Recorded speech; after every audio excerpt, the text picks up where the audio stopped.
Polígrafo de la Estrella de Panamá. Bienvenidos al Polígrafo.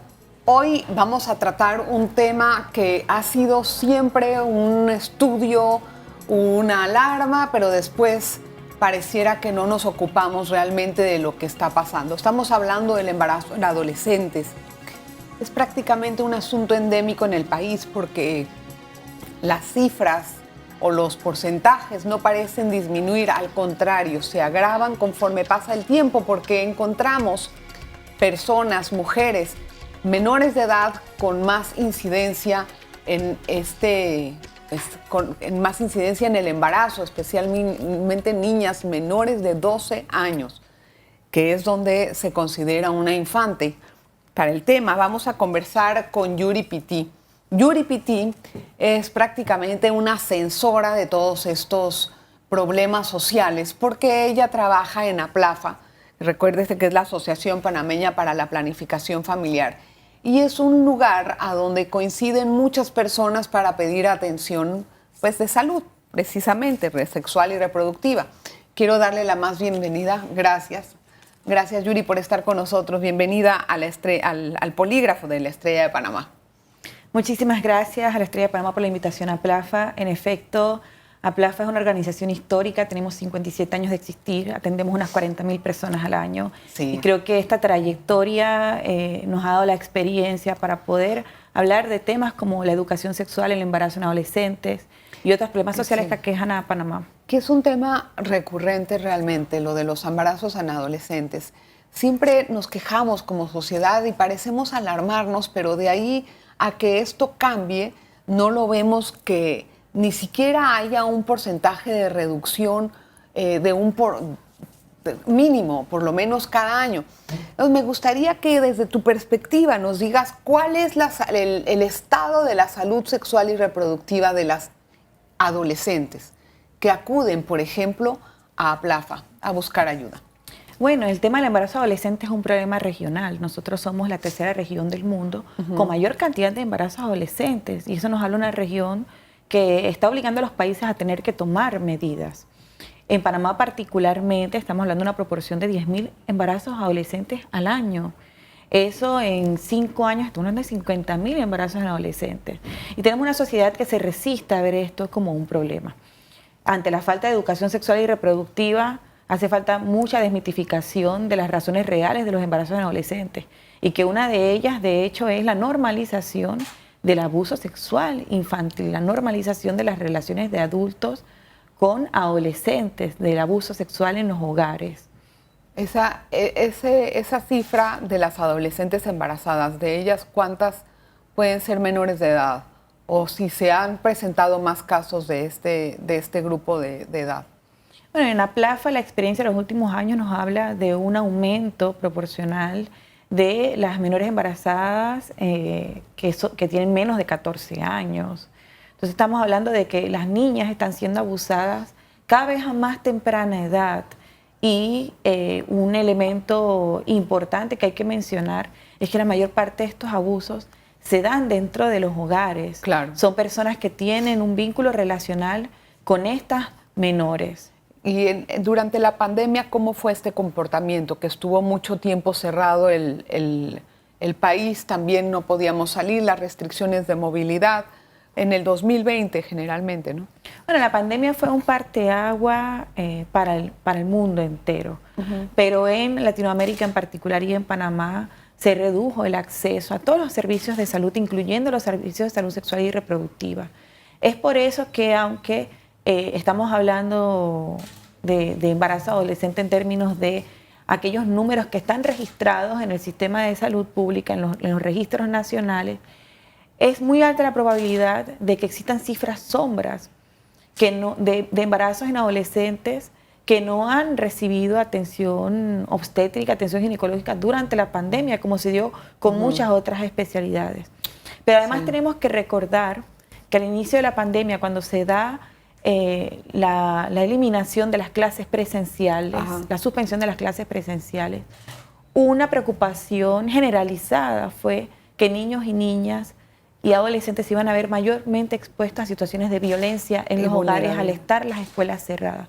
Y las escuelas y los maestros y maestras siempre han sido sensores. Siempre han sido asesores y siempre han sido un receptor importante de denuncias, una gran cantidad de las denuncias que llegan a las autoridades judiciales y de personas que llegan con preocupaciones a organizaciones como PLAFA. Son maestros y maestras que han identificado situaciones de abuso gracias a tener a los chicos y chicas en las escuelas y colegios. Entonces, también hay una reflexión importante sobre la desprotección a la que se están viendo expuestos los niños, niñas, adolescentes, y el embarazo adolescente es apenas una de las banderas rojas.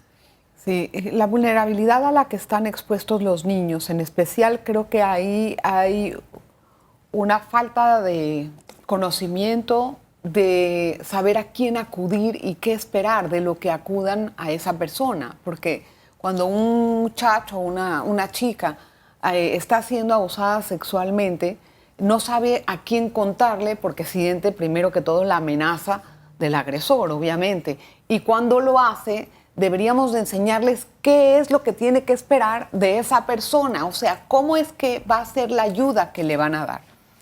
Yo me pregunto, en ese campo, ¿nosotros estamos haciendo la tarea correcta? Yo creo que una de las grandes deudas del Estado panameño hacia los niños, niñas y adolescentes es el respeto al derecho al acceso a la información. Nosotros somos un país que tenemos muchísimos años demostrando una incapacidad de diálogo para normar de manera, para legislar sobre salud sexual integral. Y en esa deuda se ha condenado a muchísimos niños, niñas, adolescentes a no tener acceso a la información. Cuando hablamos de salud sexual integral, estamos hablando de una serie de conocimientos que son depositados en el menor, que incluyen habilidades para poder identificar situaciones tempranas de abuso, habilidades para poder diferenciar lo que es un trato adecuado y respetuoso de un adulto hacia un niño o niña adolescente y poder identificar límites. Y ese acceso a la información debería brindarle, además, como tú has mencionado, las herramientas para que el niño o niña sepa cómo denunciar.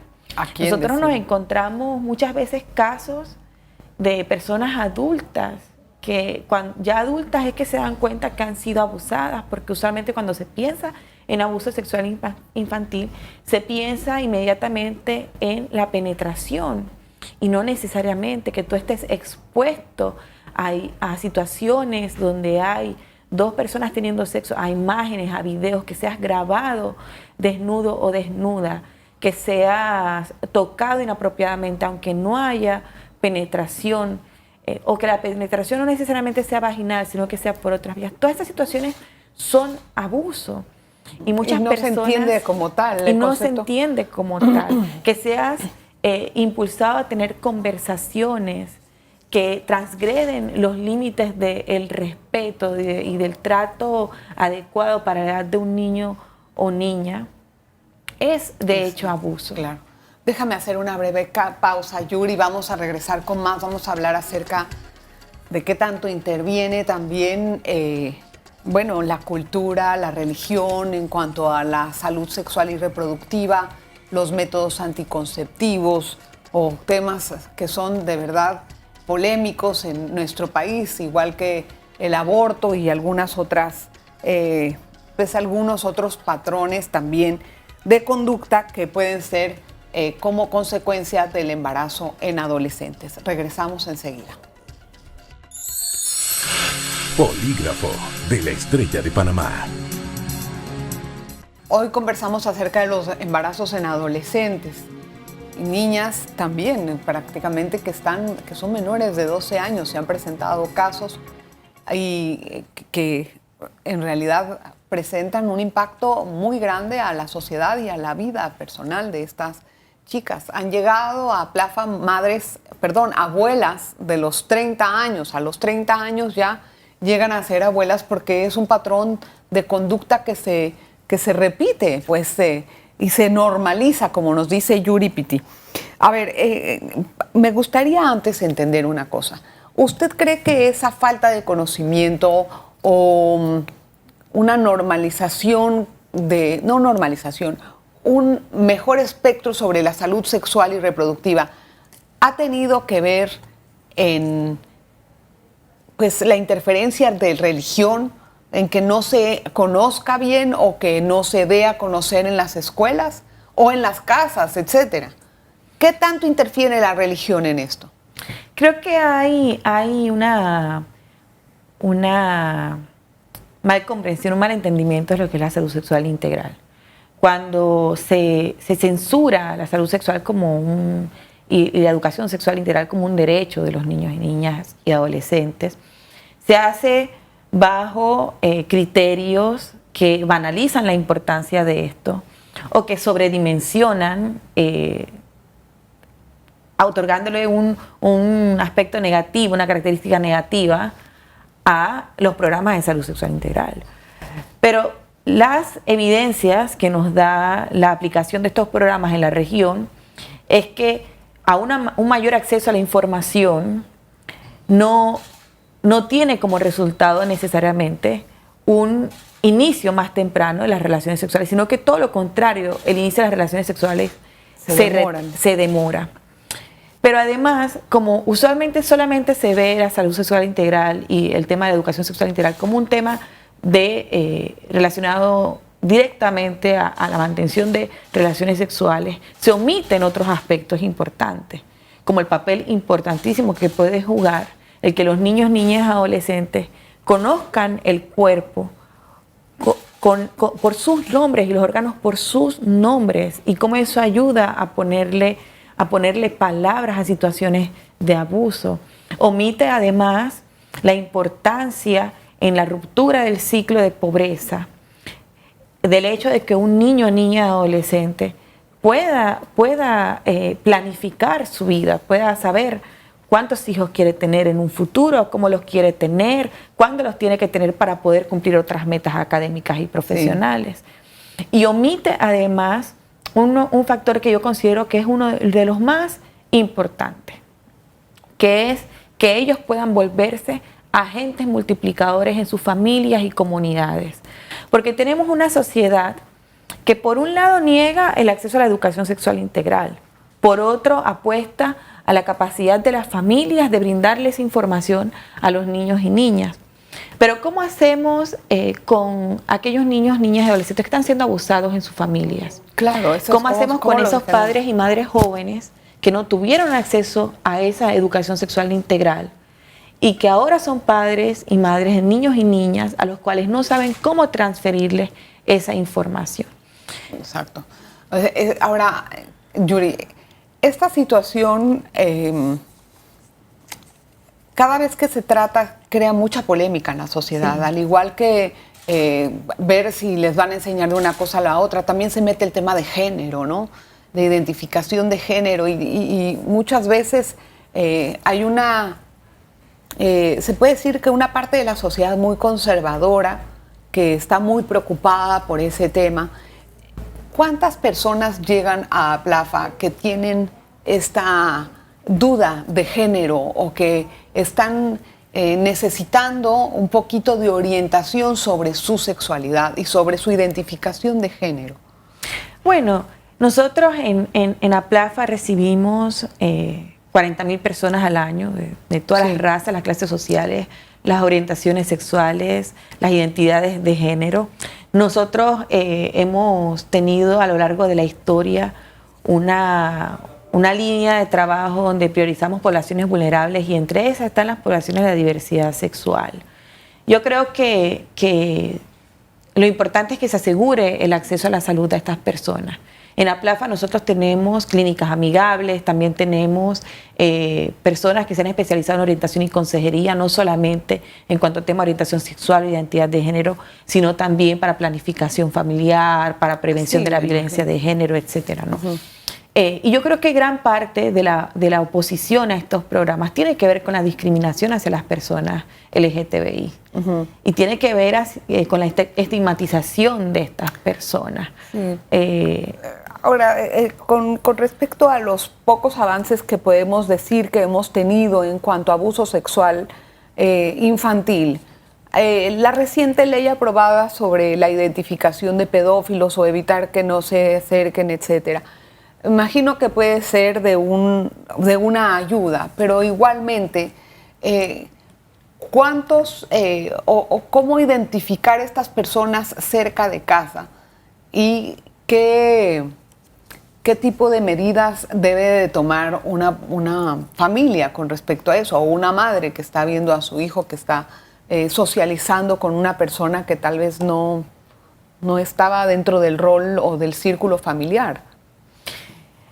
Yo creo que lo fundamental es poder conocer todo lo que implica cuando hablamos de una situación de abuso. Hay abuso psicológico, hay Correcto. abuso físico, y usualmente el perfil de las personas agresoras, el patrón de comportamiento de los agresores sexuales y los pedófilos es que no tienen necesariamente en el primer momento acceso sexual o carnal al niño o niña, sino que tienen acercamientos a través de conversaciones, mostrando imágenes, tocamientos que a simple vista no parecen con mala intención, generan momentos a solas con el niño o niña. Y eso es lo que a veces es más difícil de ver. Entonces es importante que a los niños y niñas les hablemos de los límites en los espacios y los límites en las muestras de cariño.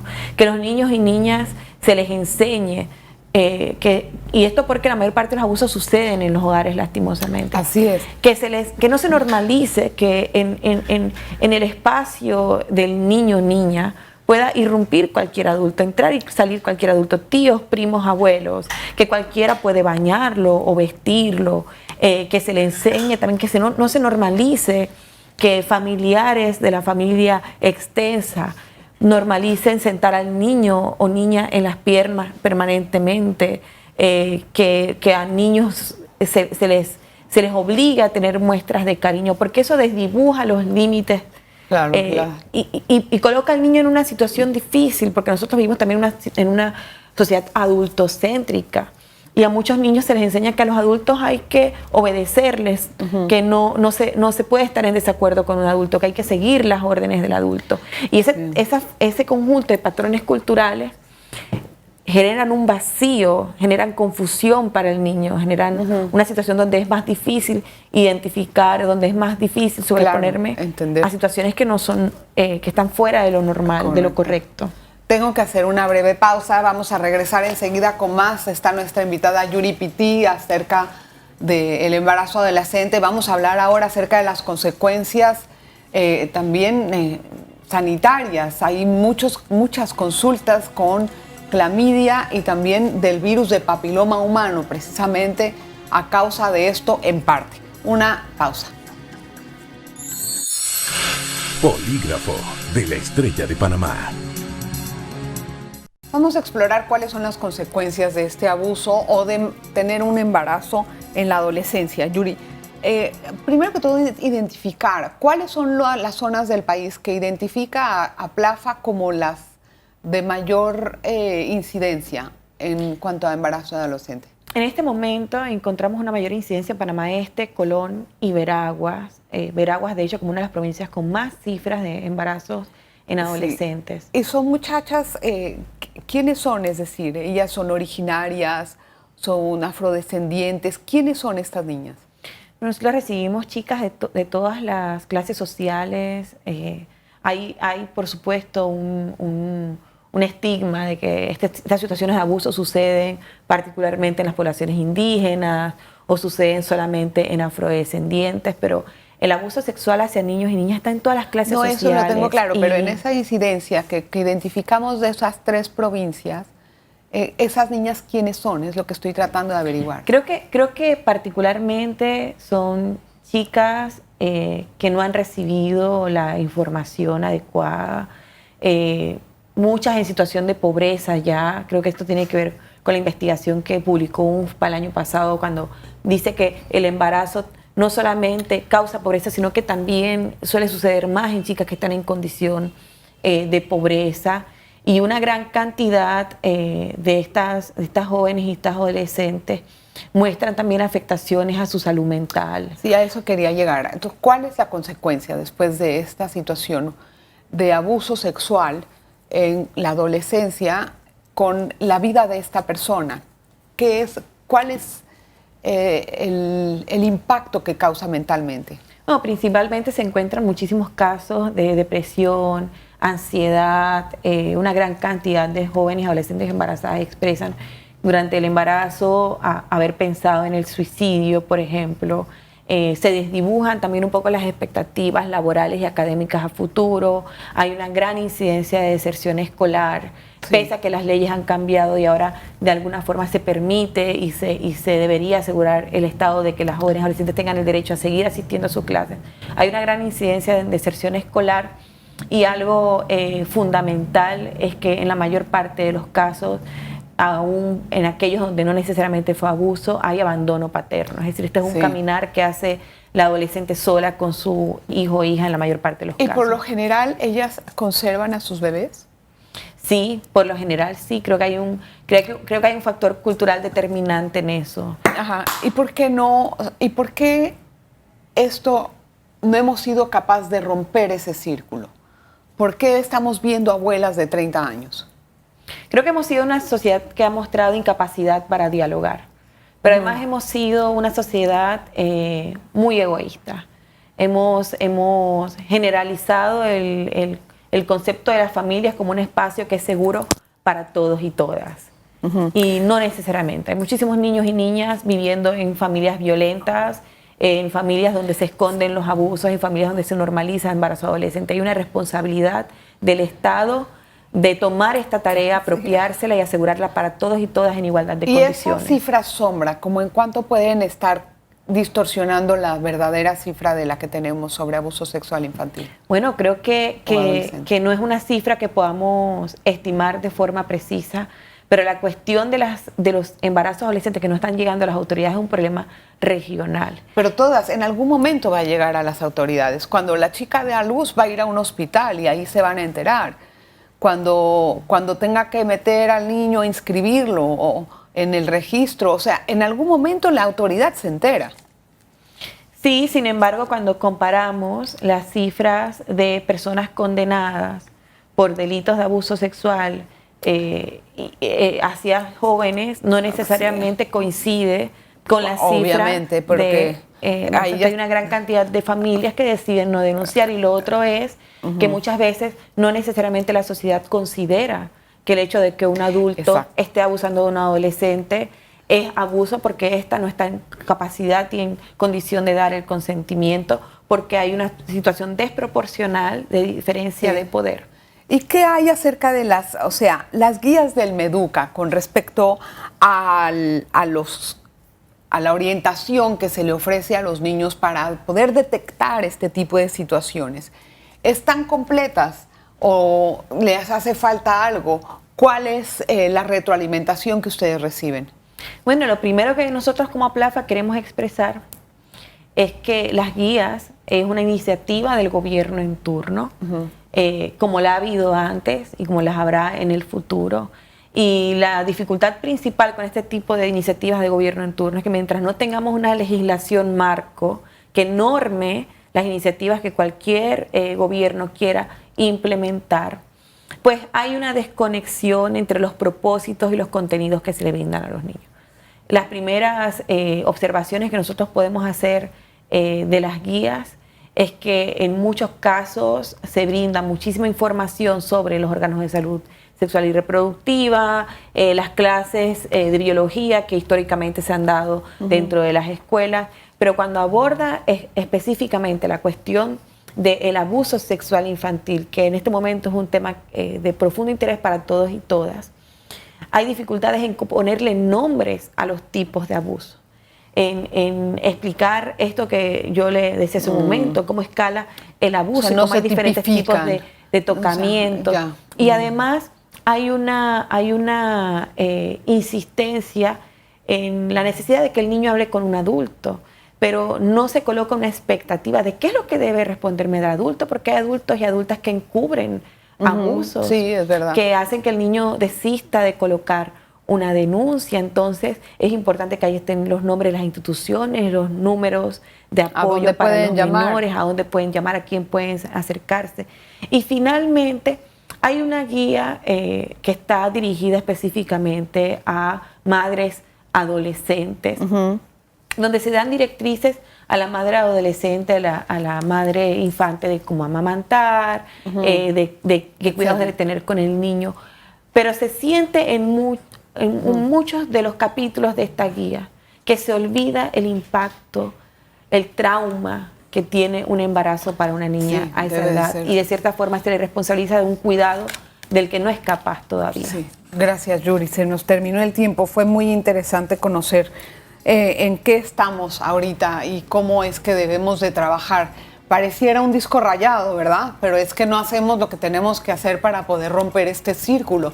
Estamos viendo que el tema no está avanzando en la dirección correcta y muchas veces como que nos tapamos los ojos, no queremos verlo, pero esto más adelante o ya ahora está teniendo un impacto importantísimo social en nuestro país y productivo.